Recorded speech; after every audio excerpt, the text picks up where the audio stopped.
Alright, so this is a battle that I have in my Fletcher. It's not a really crazy battle where I get a bunch of dev strikes and I just maul half the enemy team with torpedoes. Um, Honestly, I would even call it a somewhat, I guess, mediocre battle. Maybe a good, like, somewhere between good and mediocre in terms of, the actual like damage numbers, like which ships I destroyed, how much damage I did. But in terms of the influence I had on the outcome of the match, whether it was a win or a defeat, I managed to have a huge influence by making one key, very, very aggressive move. And I kind of want to highlight that. Or I guess I kind of want to highlight how I trade my hit points, because I play really conservatively at the beginning of the match, how I trade my hit points in an early to late game situation to get a huge influence on the course of the match.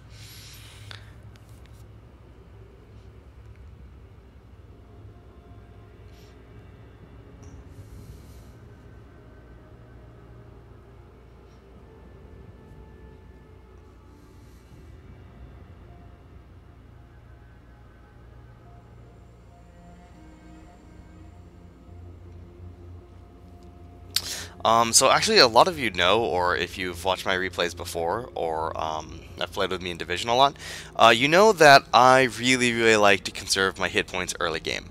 I usually, barring extenuating circumstances, I usually don't make very aggressive plays. I play it quite safely early game, all the way up until, I'd say, about late mid game. And this replay demonstrates exactly why I do that.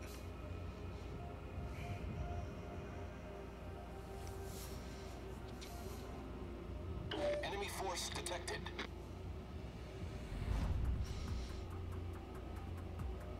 So right now I'm just trying to cap B. Doesn't really look like there's anything in here. I can probably get this cap for free.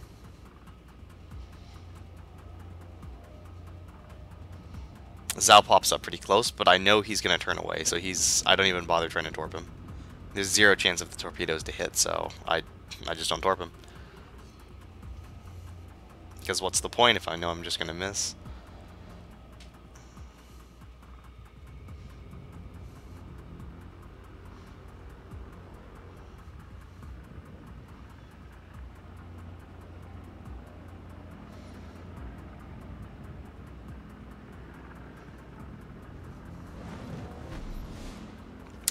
I take the point and I immediately move away.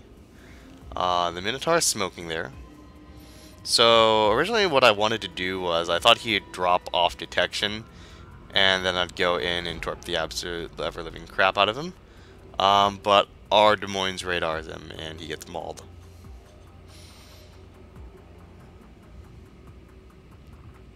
So right now I'm in a, I'd say, fairly safe position. I know where the enemy planes are. I know where the enemy radar is, the Missouri, and they don't have any radar cruisers, so I'm pretty safe.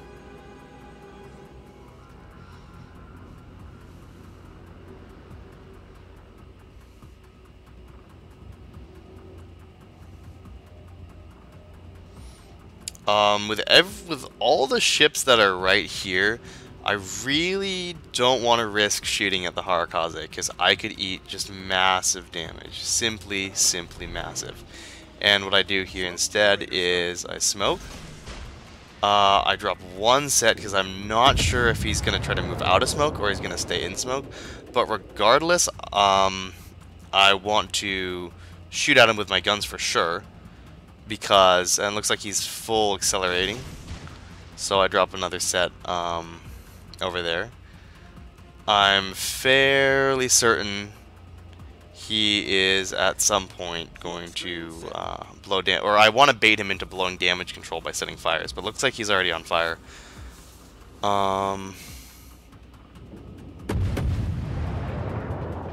And I wait to see if my torps will hit before I start opening up with guns.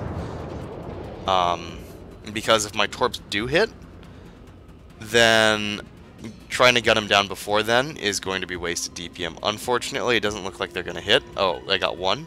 Actually, no, they do hit. So now I'm going to focus on this Bismarck. But yeah, since I was fairly certain my torps were going to hit, I didn't bother with trying to use my guns on him, because the torps are going to take him out anyway, right? So I might as well just use the DPM on something else. And since I had free shots on that Bismarck over there, I shot at him, set double fires, and I forced a damage con. Now hopefully my team can exploit that to some extent. Torpedoes to starboard. I'm spotted by planes. I don't fire, I just get the heck out of there because there are nasty battleships and a Hindenburg staring me down. Torpedoes to starboard.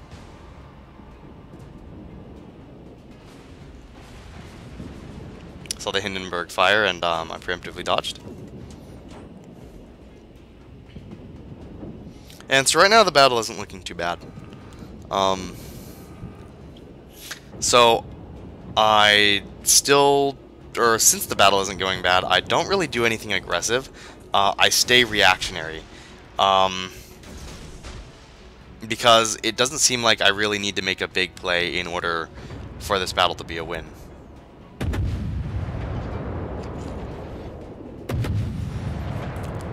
If he moves fully straight on, I feel as though my torpedoes will miss, so I actually want to get him to turn in so that my torpedoes will hit him. Unfortunately, the Kavadosk has found me and is starting to gun me down.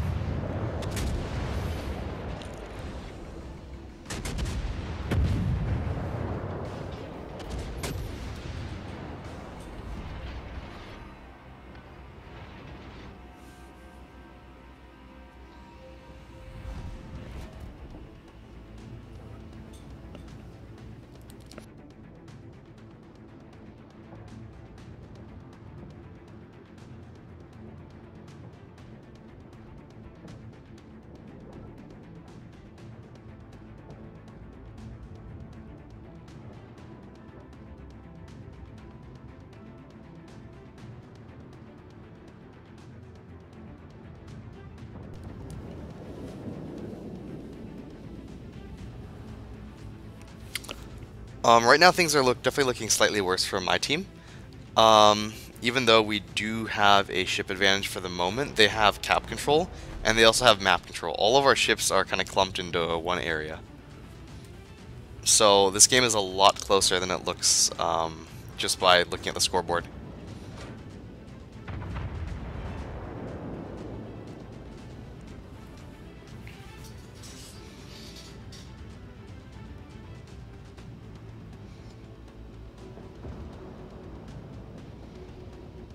So right now I'm looking to torp a battleship and seeing if any opportunities present themselves.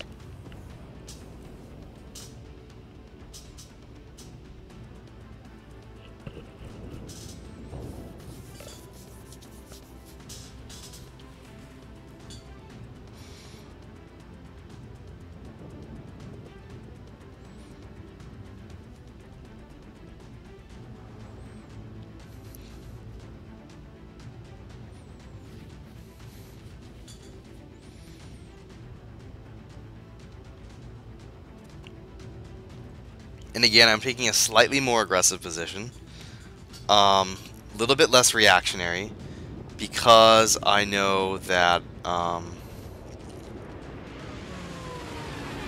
our team's not doing so well. So if you'll notice one thing, the worse my team is doing, the less reactionary I become, aka the more, I guess, aggressive I become.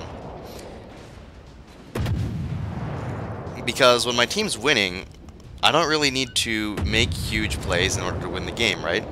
But when my team's losing, I need to be aggressive and kind of make those plays happening and help my team out. Kind of just take initiative and like take out a key ship or cap a point, something of that nature. Unfortunately, I completely misread the Missouri. I thought he was going to stay angled out. But instead he full turned back in, which I think is pretty strange because usually battleships don't do things like that. When they see a Fletcher or a Destroyer, they usually turn out and they stay turned out.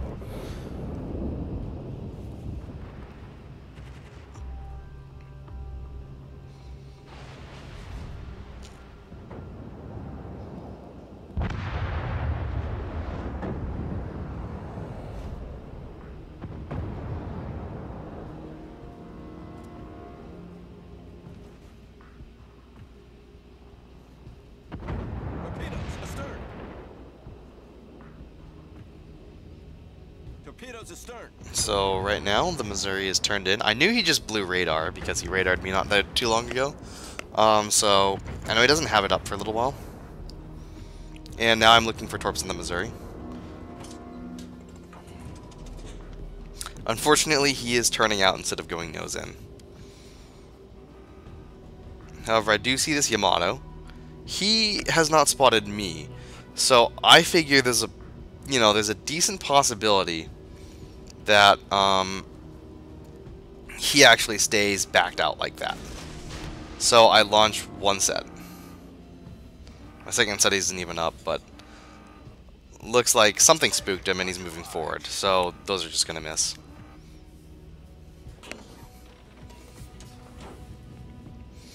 Right now, I'm definitely looking to be a lot more aggressive than I was earlier on, because my team is now down a good amount of points, and we've also completely lost our cap advantage. Yeah, unfortunately, those are going to miss. The Missouri is just kind of sticking there, but I think he's going to make some kind of drastic maneuver, so I hold on to my torps. I don't think he's just going to say broadside to the team like that. Like, it's the first big salvo that he takes, he's definitely going to turn in. So, I just play the waiting game. I wait until he has committed to a course before I drop my torps. Like, see, if I dropped him according to the indicator earlier, complete miss. So, let's take a look where he decides to end up. And looks like he's going to go bow in right about there. And I know he's very unlikely to turn bow out, because of all the pressure that he's getting from my team. If he turns bow out, he will, or if he turns out, he's gonna take big hits from my team, because they'll have his broadside. So that's how I know to launch my set of torps. Torpedoes direct front. And I'm gonna bail because, well, you know, he has radar and stuff. Direct front. Torpedoes to port. The reason he doesn't activate radar... Oh, well, no, he activates it preemptively, actually. I thought he wouldn't, because usually Missouri players only activate radar when...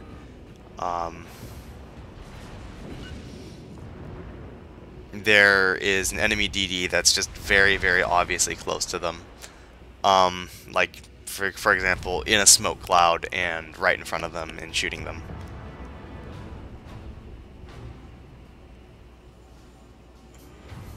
So that was actually a really good preemptive radar by their Missouri. There was no indication that I was close to him, except for the closing torps, which he would have spotted after he had actually activated radar.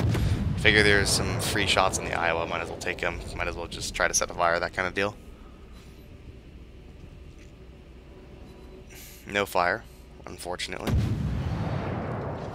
Uh-oh, I did not plan to get spotted there. However, the scores are now 588 to 774.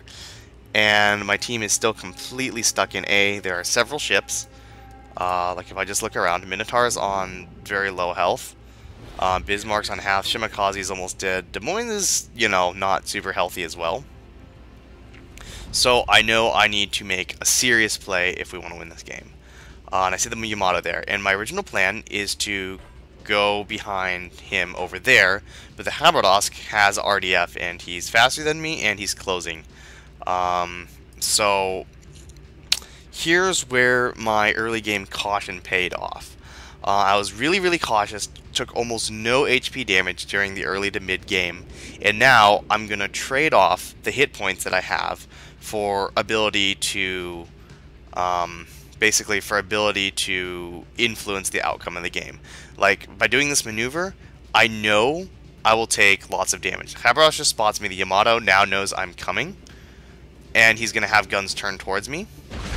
So, since I have the hit points from earlier, or since I didn't lose them, I'm able to use them.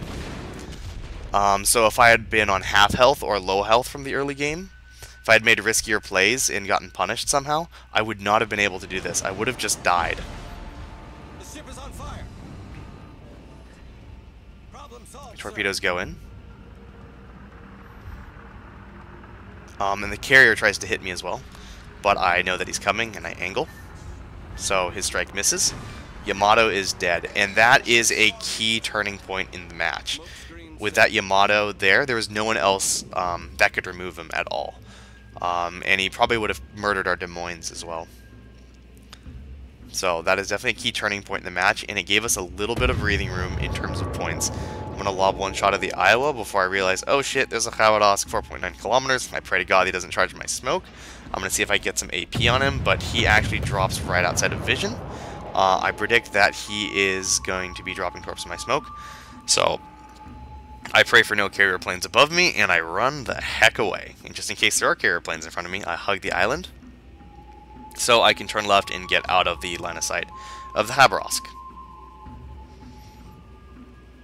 Unfortunately, with that RDF, the Khabarovsk knows approximately where our Shimakaze is, and he is going to try to run him down.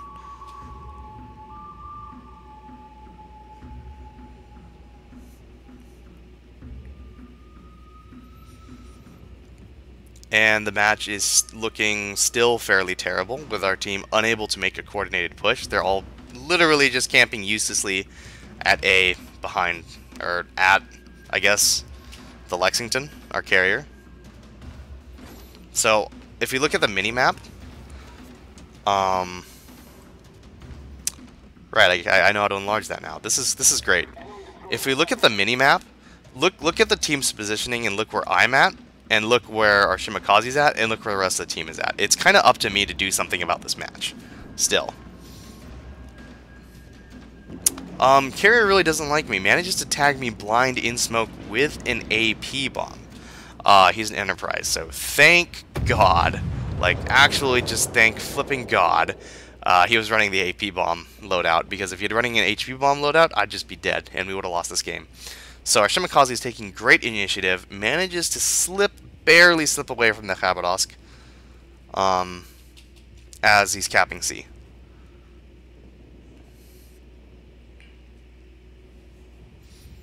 On literally 52 health, so compliments to him, like hats off. That was great work. Unfortunately, our Minotaur is not the smartest. He's kind of caught out in the open a little bit. He may or may not escape. We'll see.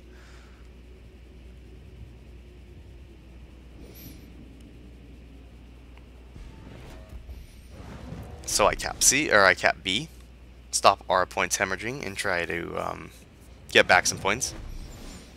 And the enemy Enterprise manages to nail the Shimakaze, which is very, very impressive, given that the Enterprise torp drop pattern is not great. So what I'm going to do now is smoke up, because I predict that there are going to be carrier planes above me very soon. And I drop some torps against the Zhao. I kind of predict that he is going to stay pretty straight and kite out, and I don't shoot at the Zhao, I shoot at the Hindenburg, because I think that if I shoot at the Zhao, he's going to get spooked. And the Zhao is super tunnel visioning right now. He's tunnel visioning on our Minotaur super, super hard.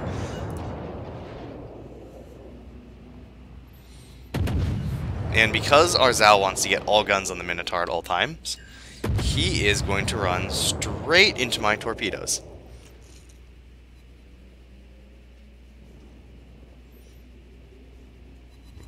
There's one torpid, and he's dead. He actually ate two, but one was all that was needed to kill him. And now I'm going to run the heck away, because we're up points. There is only a minute left in the match, and as long as nobody on our team commits suicide, we are safe. The Minotaur is going to now find refuge in my smoke. So that was a really, really nice dual-purpose smoke. I actually thought the Minotaur was going to die, So it was kind of unintentional, but it works out great because now the Courier can't spot him and the Iowa can't nuke him. And again, as long as nobody dies in the next 30 seconds, we win this game. So the important part to note was how drastically my playstyle changes depending on the situation. When we're even or when my team looks like it's going to win, I play very passively and I conserve my HP. But when our team is losing, I use that HP to make plays. Like, making risky plays always takes HP. Like, you're not gonna do what I did in the Fletcher and get away unscathed. It's actually impossible. It doesn't matter how good you are at dodging, it doesn't matter how skilled you are mechanically, you are going to lose HP when you make those high impact plays. And you can only make those plays and not die if you have lots of hit points to begin with, which is why if I don't need to throw away HP at the beginning, I'm not going to, because there's no need for a high risk play when the match is still a toss up. The high risk play is only needed if your team is going to lose, and by making that high risk play, your team wins as a result. So, yep, that's really what I have to say about that.